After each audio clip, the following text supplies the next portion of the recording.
आज मैं क्विकली कुछ असाइनमेंट्स के ऊपर जाने वाला हूँ क्योंकि अभी मेरे एग्जाम्स आने वाले हैं, तो हम लोग आई सर थिंक 1 मंथ।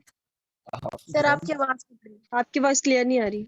अच्छा, is it fine now? Yes sir. Yes sir. हाँ, तो अभी मेरे एग्ज़ाम्स आएंगे, तो आई थिंक हम लोग 1 मंथ के ब्रेक पे होंगे सेशन से। तो मैं आप लोग को एक सेट ऑफ असाइनमेंट्स देने वाला हूँ ताकि आपका प्रैक्टिस चलता रहे, और उसके बाद हम लोग जब एग्ज़ाम्स ख़त्म हो जाएंगे मेरे, तो उसके बाद we can pick up from where we left and ठीक है। तो बेसिकली मैं आपको अभी राइटिंग के सॉरी एग्जाम आपकी किस चीज की? जी, एक तो स्कूल के एग्ज़ाम्स हैं और एक सैट आ रहा है, तो मतलब बेसिकली काफ़ी कुछ साथ में होने वाला है, तो मेरे लिए मुश्किल होगा सेशन लेना बीच में, तो आई यस सर, थिंक मेरी टिल। भी स्टार्ट होने वाली थी एग्जाम। हाँ, तो ठीक है, फिर मैं आपको असाइनमेंट्स भी लाइक बहुत ज़्यादा हैवी नहीं दे रहा हूँ, तो आपका बस प्रैक्टिस चलते रहे। ऐसा ना हो कि 1 महीने बाद आप वापस आओ और उसके बाद वो पूरा मोमेंटम लूज़ हो गया, इसलिए मैं आप लोग को काफ़ी लाइट ही दे रहा हूँ। तो हम लोग मार्च 15th टाइप से, मार्च 13th या 15th से वापस से आएंगे। तो अभी मैं आप लोग को क्विकली आपके असाइनमेंट समझा दे रहा हूँ, और अगर आपको कोई भी क्वेश्चन हो तो आप अभी पूछ लेना। तो ठीक है, स्टार्टिंग विद स्पीकिंग में मैं पहले बता देता हूँ, ताकि क्योंकि स्पीकिंग हम लोग रिसेंटली कर रहे थे। तो फर्स्टली स्पीकिंग में आपको ये एक्टिविटी सबको याद है, start counting from 1 to 20 while increasing your speed getting loud, ये सबको याद है? यस ठीक है, ये यस सर। हाँ, तो ये yes sir. Warm up exercise के तरह है। मैं चाहता हूँ आप ये हर हफ्ते करो और उसकी रिकॉर्डिंग बनाओ। ये एक्सरसाइज हर हफ्ते करो। अलॉन्ग साइड दिस आपको आपको अपना इंट्रोडक्शन के बेसिक्स याद है? सबको इंट्रोडक्शन के बेसिक्स याद है, या मैं एक बार फिर से बता दूँ क्विकली? सर, ये रिपीट कर दीजिए। हाँ, फिर से तो बता दीजिए। इंट्रोडक्शन में आपको अपने बेसिक से शुरू करना है, जिसमें आपका नेम आ जाएगा, आपका एज जो भी आपको बोलना है, और फिर आप अपने इंटरेस्ट्स के बारे में बात करोगे। यहाँ पर भी कॉन्टेक्स्ट नहीं है, तो अभी आप इसको इग्नोर कर सकते हो। यह हम लोग मेनली स्पीकिंग की प्रैक्टिस कर रहे हैं, राइटिंग अलग आएगा। तो यहाँ पर बस आप अपने बेसिक्स बताओ, अपने इंटरेस्ट्स के बारे में बताओ, और ये लाइक 40 सेकेंड से 1 मिनट तक अगर आप बोलो तो वो सही रहेगा। तो हाँ, आपको ये वाली एक्सरसाइज और इंट्रोडक्शन करना है, और ये दोनों आपको हर हफ्ते करना है। हर हफ्ते एक बार करना है और रिकॉर्ड करना है, और ये बहुत क्विक काम है। आप हर हफ्ते सेम इंट्रोडक्शन भी बोल सकते हो, लेकिन मैं चाहता हूँ कि आप हर हफ्ते इसको रिकॉर्ड करो, लाइक बोलो और रिकॉर्ड करो। लाइक जो बेसिकली 4 टेक होंगे आपके पास, आई थिंक जब तक मार्च 15th आएगा तब आपके पास लाइक 4 टेक होनी चाहिए अलग अलग हर हफ्ते के, ताकि आपकी प्रैक्टिस चलती रहे और आप होपफुली आप हर हफ्ते बेटर कर पाओ उसको। लाइक वो 4 टेक जब मैं देखूं, तो दूसरा टेक पहले टेक से बेटर हो, तीसरा टेक दूसरे से बेटर हो, चौथा तीसरे से बेटर हो, ऐसा होना चाहिए। तो हाँ, किसी को कोई डाउट इसमें स्पीकिंग के टास्क में? एनीवन? No sir. नहीं, ठीक है। और बस आपको बेसिक चीज़ें याद रखनी है कि आपको अच्छे से प्रोनाउंस करने हैं अपने वर्ड्स को, कॉन्फिडेंट बॉडी लैंग्वेज। अगर पॉसिबल है, अगर कोई आपके साथ है, तो आप ऐसा ट्राई करो कि कोई आपको रिकॉर्ड करे और आप खड़े होकर बोलो, वो बहुत हेल्प करता है। और आप अपने हैंड मूवमेंट्स पे फोकस करो अगर आप खड़े होकर बोल रहे हो तो। और उसके बाद बेसिकली आई कांटेक्ट तो आप नहीं कर सकते क्योंकि लोग नहीं हैं, तो लाइक कैमरा की तरफ देख के आप बात करो। अपना ब्रेथ को होल्ड मत करो, पॉजेज़ लो सेंटेंसेस के बीच में, ताकि आप ढंग से बोल पाओ। ठीक है, तो फिर यही है आपके स्पीकिंग के, यही दोनों एक्सरसाइजेज़ हैं। सबको समझ आ गया होपफुली, क्योंकि अब मैं राइटिंग के बता देता हूँ। आपको आर्टिकल राइटिंग याद है? ये तो आई थिंक हमने रिसेंटली भी किया था। Yes sir. ठीक है, आर्टिकल राइटिंग बेसिक है। इसमें आपका क्या बोलते हैं, आर्टिकल न्यूज़पेपर्स में आपको दिखता है is written for a big audience. उसके बाद how to start writing an article, ये हमने किया था। Selecting a topic, I think ये सबको याद है, या मैं एक बार क्विकली बता दूँ? आर्टिकल सबको याद है? Yes sir. Yes sir. ठीक है, यस सर। किसी को कोई डाउट यस था सर। आर्टिकल राइटिंग में? मैं एक बार रिपीट करूं या सबको याद है? याद है। सर एक बार रिपीट कर दीजिए। ठीक है, कोई बात नहीं। तो how to start writing an article में सिलेक्टिंग अ टॉपिक था। आप कोई भी एक टॉपिक, जो एक्चुअली मैं आपको दूंगा अभी आपके असाइनमेंट के लिए, आपको वो टॉपिक लेना है। एक जनरल आइडिया रखना है कि आप सबसे बात कर रहे हो। ऐसा नहीं है कि आप किसी, मतलब आपको एक टारगेट ऑडियंस होती है, कि वो मैं आपको भी बताऊंगा आपके टॉपिक के हिसाब से, लेकिन हाँ इन जनरल लिखना है आपको। और उसके बाद अगर हो सके तो आप रिसर्च करो इस टॉपिक पे और कितने भी फैक्ट्स ला सकते हो वो लाओ। उसके बाद जब आपने ये सब नोट डाउन कर लिए सारे फैक्ट्स, आप अपने ऑर्गेनाइज़ करो इस इन्फॉर्मेशन को कि पहले मैं ये बोलूँगा, उसके बाद मैं ये बोलूँगा, उसके बाद मैं ये बोलूँगा, ऐसे करके आप ऑर्गेनाइज़ करो। और उसके बाद आप शुरू करो लिखना। और फॉर्मेट ऑफ एन आर्टिकल में था, हेडिंग आ गया आपका पहले, आपका नाम, इंट्रोडक्टरी पैराग्राफ में आप इंट्रोड्यूस कर रहे हो टॉपिक को कि ये टॉपिक किस बारे में है। और यहाँ पर आप कोई भी मेन पॉइंट्स नहीं बता रहे हो अपने, आप सिर्फ इंट्रोड्यूस कर रहे हो। और उसके बाद मेन बॉडी में आपका जो मेन फैक्ट्स हैं, एक्सप्लेनेशन है, ये सब आएगा। और एडिशनल इन्फॉर्मेशन ज़रूरी नहीं है, ऑप्शनल होता है। अगर कुछ ऐसा है, कुछ एक्स्ट्रा है बेसिकली जो मेन बॉडी में फिट नहीं आ रहा, तो वो आप इसमें लिख सकते हो। और कंक्लूजन में आप बस बेसिकली मेन आइडिया बता दोगे आर्टिकल का, जो मेन बात आपने कही वही आप एक बार फिर से बता दोगे, और ये कंक्लूजन हो गया। और ये बेसिकली एग्जाम्पल की तरह है। ये बहुत कॉमन फॉर्मेट है आर्टिकल का, जिसमें अगर आप किसी प्रॉब्लम के बारे में बात कर रहे हो तो वो इंट्रोडक्शन में इंट्रोडक्शन देंगे, बेसिकली प्रॉब्लम्स बताएंगे और उसके बाद सॉल्यूशंस एंड कंक्लूजन्स। और उसके बाद ये एक और एग्जांपल है बेसिकली आर्टिकल का, जिसमें यहाँ पर आप इंट्रोडक्शन देख रहे हो और उसके बाद बहुत सारे फैक्ट्स बताए गए हैं। तो हाँ, ये आपका आर्टिकल हो गया। ये सबको समझ में आ गया आर्टिकल? किसी को कोई डाउट? No sir. ठीक है नो सर। सर। तो ये बेसिकली आपका असाइनमेंट होगा, why is it important to play sports. इसके ऊपर आपको आर्टिकल लिखना है।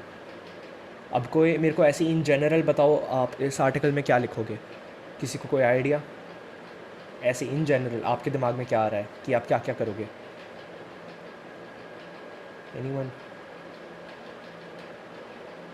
अच्छा, आप शुरू कैसे करोगे इसको लिखना? लाइक आपके दिमाग में सबसे पहले क्या आएगा? इसका जो हेडिंग है Introduction. हाँ, सर स्पोर्ट्स है क्या? इंट्रोडक्शन। ठीक है। इंट्रोडक्शन। ओके, अब आर्टिकल लिखने के पहले पहले तो आप आर्टिकल के बारे में भूल सकते हो, कोई बात नहीं। आप बस स्पोर्ट्स के बारे में सोचो कि why is it important to play sports, बस ऐसे ही सोचो। कोई ऐसे ही बता सकता है? एनीवन? जैसे इसका सॉरी, रिपीट करो। साइज की हाँ, ओके। और कोई? इंट्रोडक्शन। हाँ, इंट्रोडक्शन तो लेकिन आर्टिकल राइटिंग में है ना, लाइक अगर आर्टिकल के भी पहले आप क्या सोचोगे, बस ऐसे ही। आप बेसिकली बस स्पोर्ट्स के बारे में सोचोगे, जैसे उन्होंने कहा कि हाँ एक्सरसाइज के लिए अच्छा होता है, मेंटल हेल्थ के लिए अच्छा होता है, आपको मज़ा आता है, फिट हाँ आपकी फ़िटनेस सही रहती है, ये सब आप सब कुछ लिखोगे। ये जो सारे फैक्ट्स हैं वो सब कुछ आप लिखोगे। पहले आप भूल जाओगे आर्टिकल के बारे में और ये सब लिखोगे। जब आपने ये अपने सारे आइडियाज़ लिख लिए, ये याद रखो आपको एक आइडिया ऑफ टारगेट ऑडियंस होना चाहिए। यहाँ आपको क्या लगता है आपकी टारगेट ऑडियंस क्या होगी? लाइक आप किसके लिए लिख रहे हो ये आर्टिकल?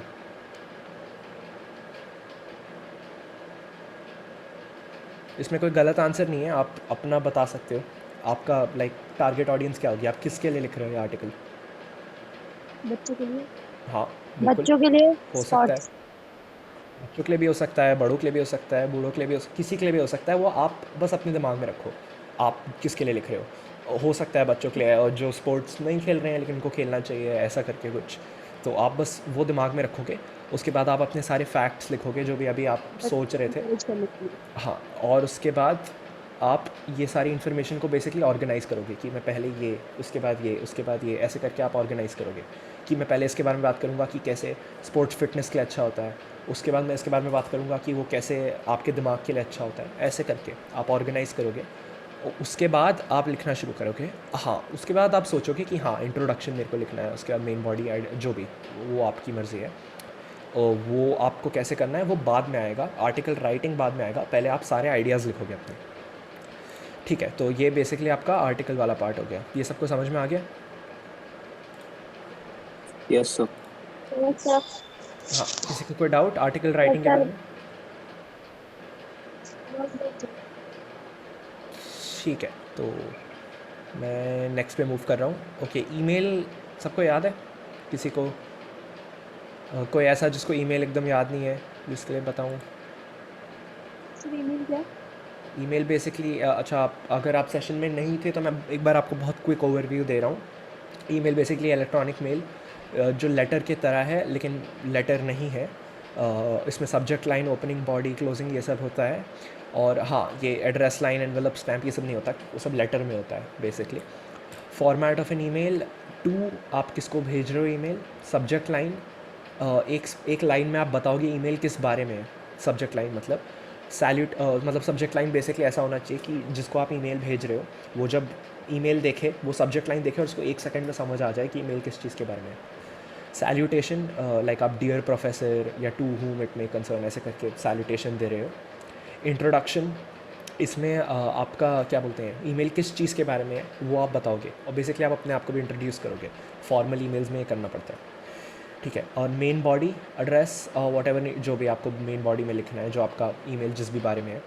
और क्लोजिंग, आपको अपना ग्रीटिंग देना है, आपका नेम और डेजिग्नेशन। नेम और डेजिग्नेशन मतलब आप अगर अपने टीचर को मेल लिख रहे हो तो आप बोलोगे कि योर सिंसेरली, आपका नाम और उसके बाद योर स्टूडेंट ऑफ जो भी आपकी क्लास है, अगर आप टीचर को मेल लिख रहे हो ऐसे करके।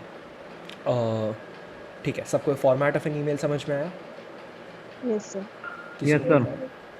किसी को कोई doubt? No Yes, No, sir. sir. Okay, No, sir. ठीक है, ठीक है। ठीक है, किसी को कोई भी डाउट हो तो आप बीच में मेरे को रोक के पूछ सकते हो। ओके, तो ये बेसिकली उसके तरह है, क्या बोलते हैं, एग्जाम्पल के तरह है। और यहाँ पर टू लिखा है, किसको वो ईमेल लिख रहे हैं, सब्जेक्ट है, किस चीज़ के बारे में ईमेल। ये डियर मिस्टर जॉर्डन क्या है, कोई बता सकता है इसको क्या बोलते हैं? Salutation. Exactly, good job. और ये आई एम गैरेथ बेल, ये सब ये पैराग्राफ क्या है? Body. The exact introduction. Introduction, exactly. और वो इंट्रोडक्शन में अपने आप को इंट्रोड्यूस कर रहा है और उसके बाद बता रहा है कि किस चीज़ के बारे में ईमेल है। और ये उसका मेन बॉडी हो गया, और ये उसका जो भी ग्रीटिंग, ये thanks and regards and Gareth Bale, ये इसका ग्रीटिंग हो गया। और इंपॉर्टेंट पॉइंट्स रिमेंबर, आपको अपना ईमेल को प्लान आउट करना है, आपको पता होना चाहिए आप क्या लिखने वाले हो बिफोर राइटिंग इट। ऐसा नहीं करना है कि आप लिखना शुरू करो और उसके बाद बोलो देखेंगे क्या करेंगे, क्या करना है, कि पहले आधा लिखो उसके बाद लिखते लिखते ही नेक्स्ट करते रहो। आपको बेसिकली आइडिया होना चाहिए पहले से कि आप क्या लिखने वाले हो। Let the email be structured, ऐसे उल्टा फुल्टा नहीं होना चाहिए, एकदम स्ट्रक्चर में, स्ट्रक्चर वाइज चलना चाहिए ईमेल को, कि आपका एक पॉइंट उसके बाद दूसरा पॉइंट तीसरा पॉइंट ऐसे करके। Avoid anything related to tone such as sarcasm और ह्यूमर। sarcasm या ह्यूमर, ऐसे मजाक करना, ये सब यूजुअली वर्बली होता है और ईमेल वो पढ़ रहा होता है इंसान, तो आप वो अवॉइड करोगे ऐसा कुछ भी मजाक टाइप, क्योंकि वो फॉर्मल ईमेल है। फिर do not be vague, don't use pronouns even if it is obvious what you are referring to. अगर आप किसी इंसान की बात कर रहे हो तो आप उसको ही या शी नहीं बुलाओगे, आप उनका नाम लोगे। Even if it is obvious कि आप किसकी बात कर रहे हो, आपको नाम लेना है जिसकी भी बात कर रहे हो आप। अब यहाँ पर जो मैं आपको देने वाला हूँ ईमेल, उसमें आपको आई थिंक किसी का नाम लेने की ज़रूरत नहीं पड़ेगी, लेकिन हाँ, इन जनरल अगर आप आगे जाके कभी ईमेल्स लिख रहे हो तो ये आपको दिमाग में रखना है। और आस्क क्वेश्चन, ठीक है, ये वाला यहाँ पर होल्ड ट्रू नहीं करेगा, ये यूजुअली मार्केटिंग ईमेल्स में आता है, लेकिन हाँ। अब आपका असाइनमेंट, आपको you have to write an email to your teacher asking for permissions to tutor your juniors with soft skill sessions every week. आपको मेरे को सबको ये समझ में आया ये क्वेश्चन कि आपको क्या करना है इसमें?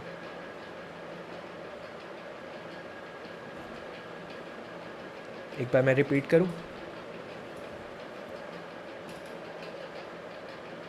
हेलो, सबको समझ में आया यहाँ पर क्या करना है आपको? Yes, sir. ठीक है, ओके। अगर किसी को नहीं आया तो बेसिकली आप अपने टीचर को ईमेल कर रहे हो ये बोलते हुए कि आप अपने जूनियर्स को, यानी आपसे जो कम है ग्रेड में, उनको आप ट्यूटर करना चाहते हो सॉफ्ट स्किल सेशन से। अब कोई मेरे को ऐसे ही बताओ कि आप इस ईमेल में क्या लिखोगे। यहाँ पर आपका मेन आइडिया क्या होगा, मेन चीज़ें आप क्या लिखना चाहते हो? आप कोई गलत आंसर नहीं, आप अपने हिसाब से बता सकते हो। सर टीचर से परमिशन लेनी। हाँ जी, बच्चों को बिल्कुल, पढ़ाना लेकिन हाँ, लाइक कोई ऐसी इंपॉर्टेंट चीज़ जो आप मेन बॉडी में लिखोगे।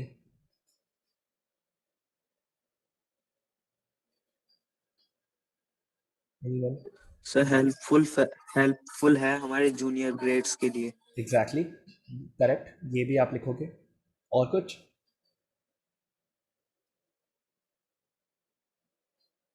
ठीक है, तो बेसिकली हाँ, आप बिल्कुल सही कह रहे हो। आप ये बताओगे सॉफ्ट स्किल्स क्यों इंपॉर्टेंट है, आप ये बताओगे कि हम कैसे हेल्प कर सकते हैं, आप बताओगे सॉफ्ट स्किल्स में एक्चुअली में आता क्या है। क्या पता टीचर को नहीं पता हो कि सॉफ्ट स्किल्स में क्या आता है। आप बताओगे कि आपके जूनियर्स को कैसे ज़रूरत है सॉफ्ट स्किल्स की। ये सब आपको दिमाग में रखना है और ये सब लिखना है। सबको समझ में आया? Okay sir. ठीक है, यस तो यहाँ पर आपको ईमेल का फॉर्मेट फॉलो करना बहुत इंपॉर्टेंट है। तो हाँ, ये आप फॉर्मेट दिमाग में रखोगे और बेसिकली आपको, आपने अभी तक जो भी सॉफ्ट स्किल्स में सीखा है आप वो यूज़ करो, कि ईमेल राइटिंग ये सब आप उसके बारे में लिखो कि कैसे वो सब इंपॉर्टेंट है और आप कैसे अपने जूनियर्स को ट्यूटर करना चाहते हो। ठीक है, सबको ये समझ में आया? किसी को कोई डाउट?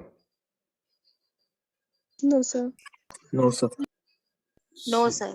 ठीक है, तो आई थिंक फिर we are done for now. आपको आपको बेसिकली यही 4 असाइनमेंट है। मैं एक बार क्विकली रिपीट कर देता हूँ, 4 नहीं सॉरी 3 आई थिंक।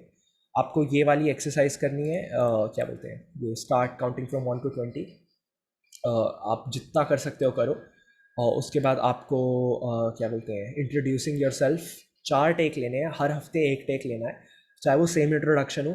आप बस ट्राई करो, आप हर बार बेटर कर पाओ उसको प्रैक्टिस कर करके। और ये चारों टेक आपको सबमिट करनी है। ये सारे असाइनमेंट्स मैं आपको गूगल क्लासरूम पर देने वाला हूँ। और ये स्पीकिंग वाला हो गया। और उसके बाद आपका आर्टिकल हो गया, why is it important to play sports के बारे में। वो हमने डिस्कस किया कि आपको कैसे लिखना है वो आर्टिकल, और बेसिकली मेन आइडिया आपका क्या होना चाहिए, और कैसे आपको स्ट्रक्चर्ड रखना है। स्ट्रक्चर्ड रखना बहुत इंपॉर्टेंट है। और उसके बाद write an email to your teacher asking for permission to tutor your juniors with soft skill sessions. ये आपका, ये भी काफ़ी, ये भी आपको सारा फॉर्मेट फॉलो करना है ईमेल का, और लिखना है। ठीक है, किसी को कोई भी डाउट?